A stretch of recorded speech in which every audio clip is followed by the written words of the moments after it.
Chapter 1. Call me 919-813-1512. I stood alone in a holding cell with my hands shackled together in front of me. Well, to say I was alone was not entirely the truth. Guard Jacob stood next to the door, watching me with silent intensity and unhidden disdain. He sported his signature frown that sat nicely beneath his thick mustache. To me, Guard Jacobs was no different than a houseplant that occasionally barked orders. And that was perfectly fine. Guards were not meant to interact much with the prisoners. Some did, preferring to be friends in the hopes that the prisoners would listen to them a bit better. I didn't like any of that shit. The guards weren't like me. They got to go home. They got to eat well. They got to see their families. I hated when people pretend they are who they are not. It only created confusion when the facade dropped. I hated inconsistency more than anything. It was like finding a crunch in a soft meal, and made me not trust a single thing about them afterwards. The silent type suited me better. There were no pretenses, no difficult conversations when one had to punish the other. Guard Jacobs would yell when he had to, hit when he had to, a dynamic far easier to understand, a dynamic that I respected. I looked down towards the gift that was recently given to me. Illuminated by a dim, incandescent light bulb, a paper bag sat on the floor. Grease stains created splotches on the bottom. It had been sitting there for several minutes now. Guard Haltenberg placed it there for me before he left, sliding it through the doorway like a zookeeper would do with a flank steak in a tiger enclosure. But he was right to do so. On a day like today, I may be interested in ripping off a bit of flesh. I creased my forehead and frowned at the bag, the yellow M branded into the paper being the chief offender. This is not what I requested, I complained to my stoic watcher. What I asked for was a burger and a beer. The burger had to have American cheese and no pickles. The beer had to have been sitting in an ice-filled cooler for at least an hour. More specifically, I wanted a burger grilled in the backyard at the house of someone's retired uncle. The kind that had their own signature meat and spice blend that was mostly black pepper and garlic powder. The kind that looked sad when it rained in the summer because he couldn't host a get-together by the poolside. The sounds of cicadas chirping throughout the night reminded me of summer evenings around the pool. The scent of chlorine water and grilled meats created phantom sensations in my nose. If I could just recreate it once, I would have been so much more satisfied. Instead, I was slid a cheap burger and a paper cup full of sink water. Room temperature sink water at that. It must have been since we were in mid-June. 2 weeks after Memorial Day. 2 weeks until 4th of July. There must not be any parties going on. I, at least, hoped for a birthday burger. At worst, I would have settled for a graduation party burger. But that was why they requested a retired uncle to cook it. Guys like that barely need an excuse to fire up their grills and pull out their best seasoning blends. Maybe there was something going on, and they just hadn't told me. It wasn't like I knew what day it actually was. There was little purpose other than knowing the number on my countdown. A countdown that had finally reached 0. You know that we can't offer you anything that isn't made at a restaurant, inmate 919-813-1512. And definitely no alcohol, Guard Jacobs replied placidly. What were you expecting? Guard Jacobs never called anyone by name. A mouthful that it might have been to the average person, Guard Jacobs rattled off the numbers on anyone's tag like a damn calculator. 500 prisoners, and he knew all our numbers, so he didn't have to call us by our human names. Today, I was inmate 919-813-1512. Another day, another guard, I might have been given my birth name. But this shit? Come on. You know that the voucher was for like $40.00. There are 5 steakhouses around here, and you guys pick this? I argued. I could have listed them off for added effect if I thought that it would change anything, but I was only arguing with a potted plant. "Do you want it or not?" Guard Jacobs asked. I knew that it wasn't Guard Jacobs that ordered the burger. He had been standing at this cell for an hour now. I knew that it was likely a two-faced guard like Haltenberg. He smiled with big white teeth when taking my order before showing up with this pile of shit. That didn't change the fact that I wanted nothing more than to grab Guard Jacobs' neck. It would be a satisfying send-off to squeeze and shake and wrench until it popped and made the man's body go limp. I had finally broken my 450-pound bench press a few weeks back. Someone once told me that if I could bench 450, then I could kill men with a punch. Couldn't remember which meathead said that. Savage? Thatcher? It didn't really matter. I never had the chance to test it out.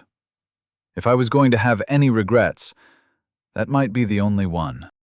I knew that I painted the perfect stereotype for a violent criminal.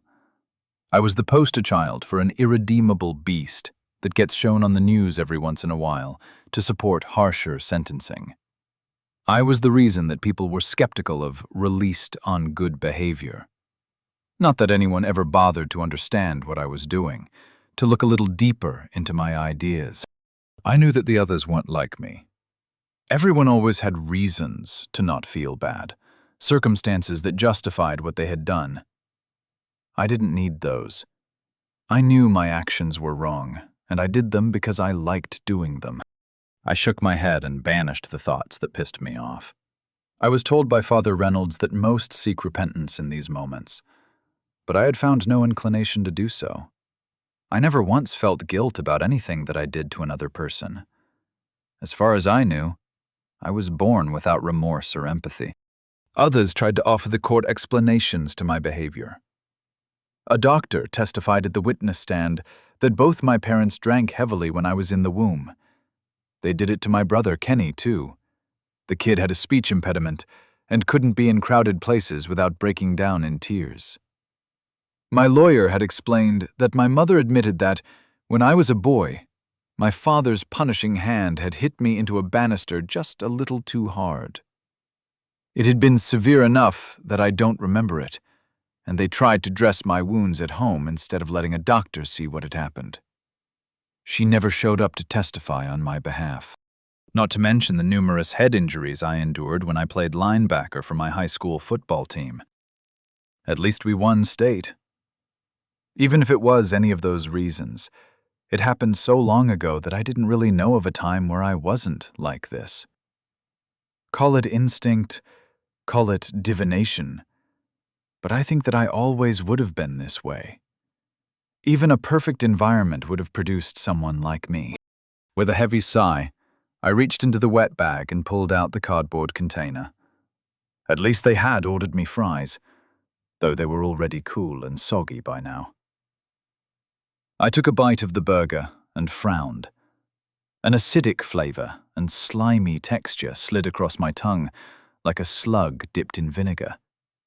It wasn't bad enough that this would be my final flavor. They hadn't even removed the pickles. I had only managed a couple more bites before Guard Haltenberg returned with two other guards. Inmate 919-813-1512. It is time to go, Guard Jacobs barked at me, pointing his thumb over his shoulder to command me out. I hadn't finished my meal, but I dropped my burger without complaint. It wasn't what I wanted anyway. Obediently, I stepped out and allowed myself to be surrounded by the guards. I was to be led on my final parade around the grounds. This walk upon the cold floors would terminate in the room where all men like me went. A great howling and whooping came from the cells that I passed. Some shouted cliché lines about me being a dead man walking, while others called out how they'd be happier now that I was gone. I couldn't really begrudge it. Many of them had been on the receiving end of my violence, and few had managed to oppose it. This was the vengeance that they were unable to claim themselves. In that way, I pitied this zoo of weak men, and felt satisfaction that they could not get revenge with their own hands. Thor! I heard Boss Raymond call out to me from his cell. His bald, tattooed head was pressed up to the iron bars. "You're going to Valhalla, brother! Fucking Valhalla!" Thor wasn't my name, but it might well have been. The men in Boss Raymond's gang were big into Norse mythology and Vikings. More accurately, it was some strange Norse-Christian fusion. Strong warriors that fought eternally to be God's soldiers and defeat the demons of hell in Ragnarok. I looked down at the tattoos that covered my body. Jormungandr swam around my chest and shoulders. Eagles, iron crosses, and numbers that never meant anything to me took up every inch of free skin like a walking billboard of bigotry. These brandings were the necessary initiation rite to be able to fight, and I was happy to pay. I would have joined anyone that would have taken me, but the color of my skin dictated that these nationalists were my only option. Solo fighters did not live long, after all. I'm violent, not stupid. All that aside, Boss Raymond might be one of the few people I would miss. The man created endless opportunities for brawls and made things a bit less boring. The tour was over, and I entered a small room with a singular doctor's chair inside. It was nothing like the movies. There was no audience. There would be no suspense for a last-second pardon, a pardon that I neither deserved nor expected. The only viewers of my demise would be the guards, the doctor, and Father Reynolds.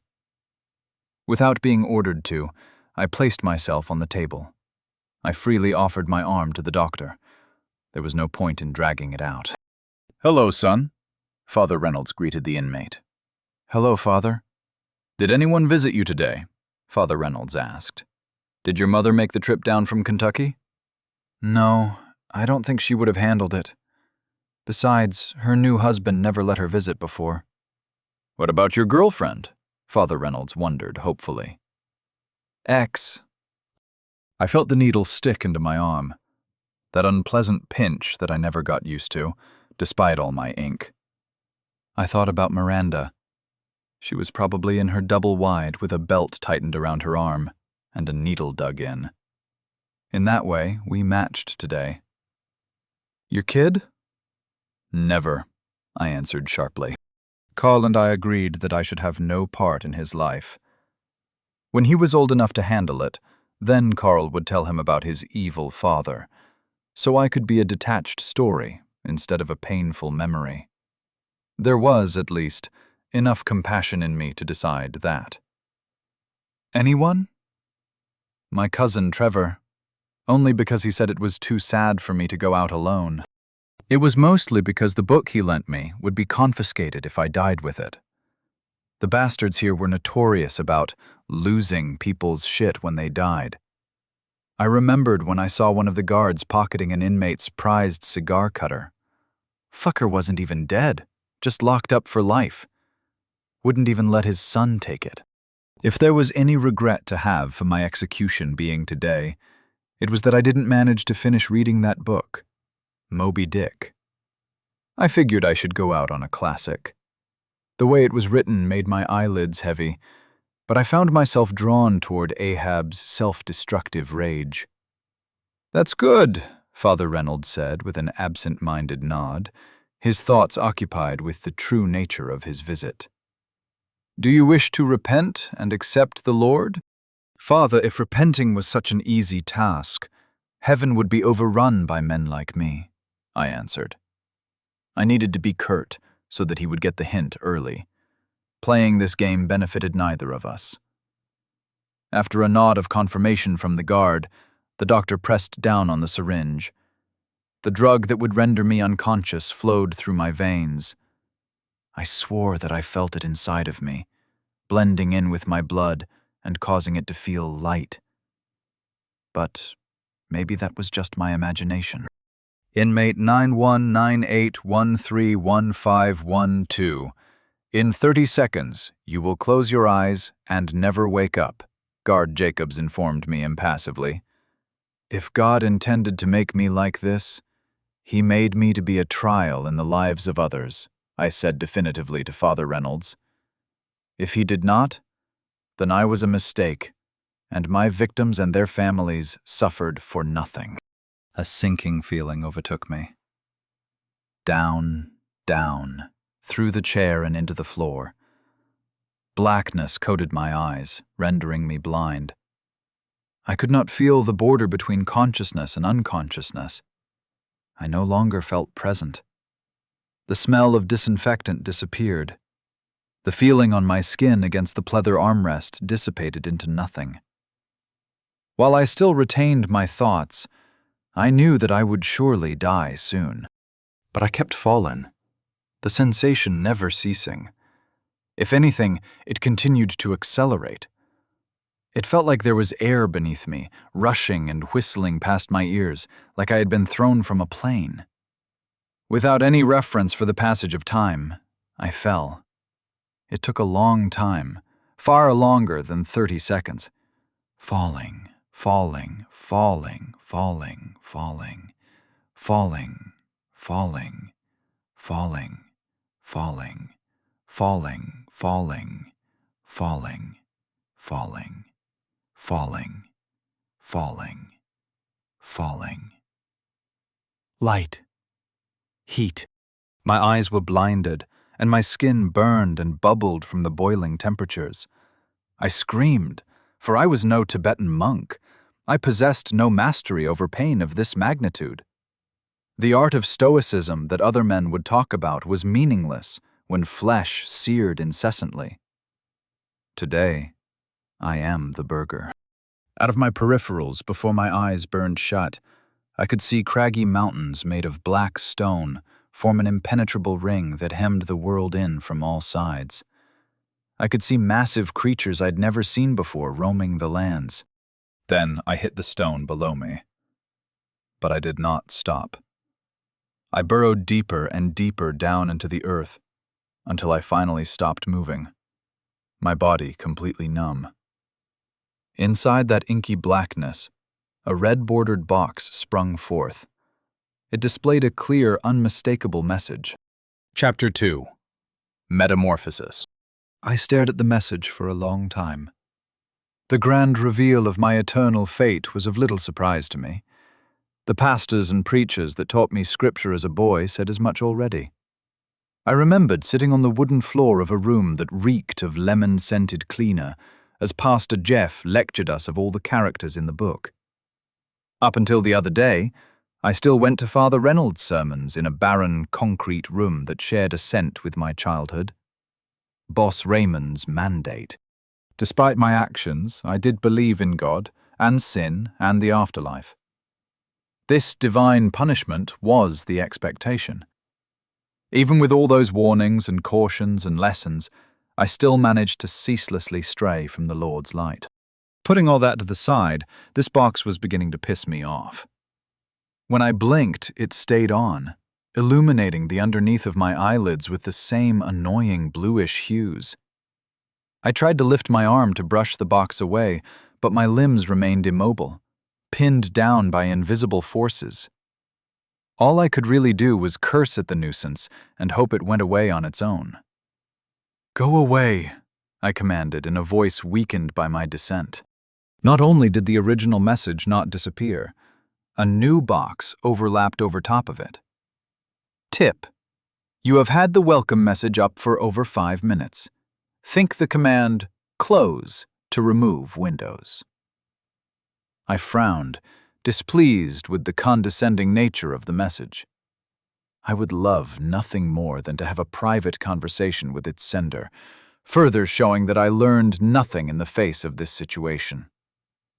As my thoughts formed the commands, both boxes disappeared from my mind. It was as though a cloth had been removed from my eyes and cotton pulled from my ears. It didn't make sense, but the message seemed to have dampened my senses. Now I could see that I was in a dimly lit enclosure of sharp black rocks. Even the floor was jagged like thousands of spears. Their tips pressed against my skin, digging ever so slightly and slowly into my flesh. A thick metal gate sealed the only exit from the area. Moving only caused my body to sink deeper into the spikes. Bursts of intense pain washed over me, and I bit my lip hard before I tightened my muscles and ceased further writhing. The taste of blood coated my tongue as I groaned in regret. After that, I decided to remain limp for the time being. From one cell to another, from one punishment to the next. Screams of agony echoed down the hallway like an orchestra of anguish. I was not alone to my fate in this place. Other souls like me found themselves filleted by their cells like white fish at a sushi restaurant, eliciting howls and brays of indignation at their sentencing. They could not accept that they were deserving. Analysis complete. Generating profile. Another red box.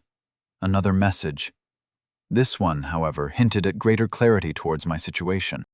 Immediately after, a much larger box took up all of my visual space. I went red blind, as it felt like someone beat me in the face with a computer monitor. Name: Damned Soul, 919-813-1512. Title: One Who Interests the Aspect of Wrath. Passive abilities: Taken in one's prime. They don't make them like they used to. E. Active abilities: None. Transformation, pending. Level 1, E, X, P, 0 out of 100. H, P, 51 out of 56. M, P, 9 out of 9.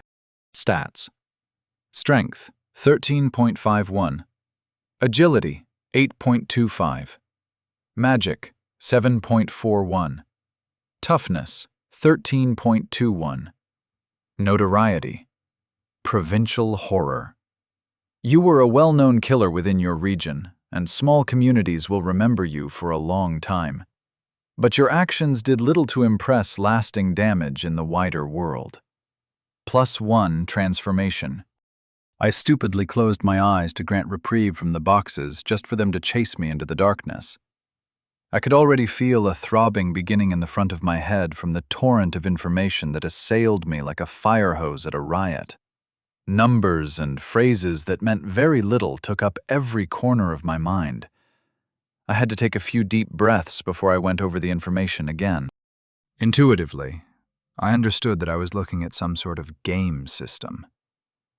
It wasn't a kind of game that I usually played, not like I've been able to play at all during my confinement. When I was younger, shooters were my shit. Many nights were spent staying up with guys like Jake or Tanner or Jimmy to try out the funniest weapon combinations possible. There was nothing better than topping a lobby and getting to hear the pissed-off, nasally voices of other middle schoolers with lax parents that should never have been allowed to play. It was never satisfying enough to kill them. I wanted to know that I affected them personally. I wanted to hear them melt down and scream and call me slurs that never even applied to me. It was a badge of honor to get a private message typed with the venomous fingers of some screeching idiot with a keyboard attachment to their controller. But this was clearly no shooter. These numbers reminded me more of when Trevor played computer games, or when he'd gather his other nerdy friends and play Dungeons and Dragons. Whenever I had to sit around Uncle Jared's place, I would watch them occasionally during commercial breaks in the football game. To me, it just looked like they were playing pretend with sheets of paper. I couldn't complain. At least someone always bought free pizza. Going by that logic, I wondered if my stats were high or not. I was stronger than many, than most that I knew. That, at least, must be good, right? And if power was determined by the depth of sin, I felt certain that I did not lack there either. More importantly, for what purpose would these stats be used for? Putting all that aside, what my eyes kept drifting back to was my name. I could admit that whatever demon sent these messages had a sense of humor. Using the same logic that the tip provided, I managed to open up a new prompt. Name: Enter name. A peculiar feeling washed over me. As I thought about my own name, nothing came to mind. It felt like attempting to grab smoke, formless and immaterial. Inmate 91981311512 burned in my mind with sharp clarity. But I didn't wish to be known by that designation any longer, nor did I wish to inherit the moniker Boss Raymond bestowed upon me. My earthly punishment had ended. There was no reason to continue that dehumanizing tradition into my new one. The name that did rise to the forefront of my mind was one that I read often in the past weeks. Though Ahab was the character I was most attached to, I felt that I was making it too obvious that I had forgotten my name. Who would name their child after a man who perfectly encapsulated blind rage? No, I needed to pick a subtler name, one that would still fit in with my upbringing. The very first words of the novel. Call me Ishmael. Ishmael, the son that Abraham did not want. It felt fitting enough. When it sat at the top of the character window, it did not elicit bad feelings. It did not feel unnatural, which was all I could really hope for. It was time to focus my attention back to the myriad descriptions on the main character screen. I moved to the titles and abilities. Unlike numbers, there was little context that I could glean from the words. But, as I focused, new blocks popped up to offer deeper insight. Taken in one's prime. Passive. Congratulations. Unlike the cowards who wither away and die of old age, you were slain at the peak of your physical and mental prowess. Starting stats raised by 15%. They don't make them like they used to. Passive rank fee. This new era of the damned does little to move the heart of the ancient beasts of anger. Guns, bombs, and the innovations of man have removed the true weight of rage. You have killed with your hands. You know what it means to personally extinguish the lives of others. That has not gone unnoticed. All attacks do an extra 10% damage. The only one that did not possess further explanation was the title. Only the word pending resided in the description. But, now that I claimed rudimentary mastery of the boxes, it would not be difficult to look the information up later. With nothing else to do but wait and accept the divine punishment rendered upon me, I took measured breaths.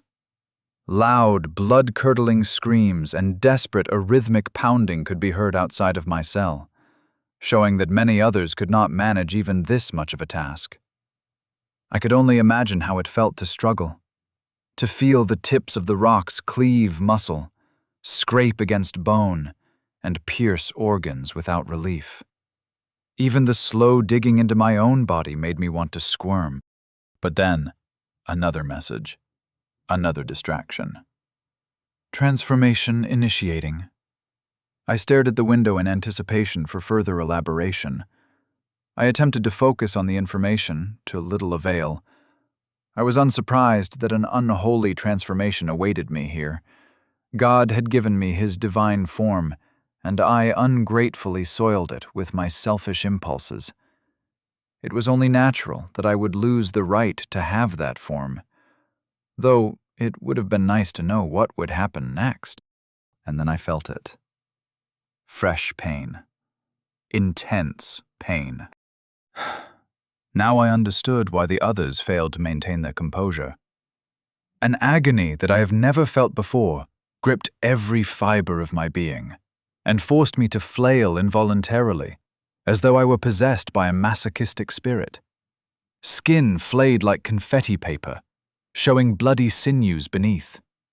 Muscles burned from the exposure, feeling that someone had pressed it against a stovetop. My bones popped and snapped, bending me in odd directions. My organs felt as though a clown were twisting them into balloon animals. Reminiscent of a night terror, my teeth began to fall free of my mouth. A waterfall of blood gushed from my ruined gums, and a burning pain, like gargling steak knives, took their place. Horns pierced my forehead,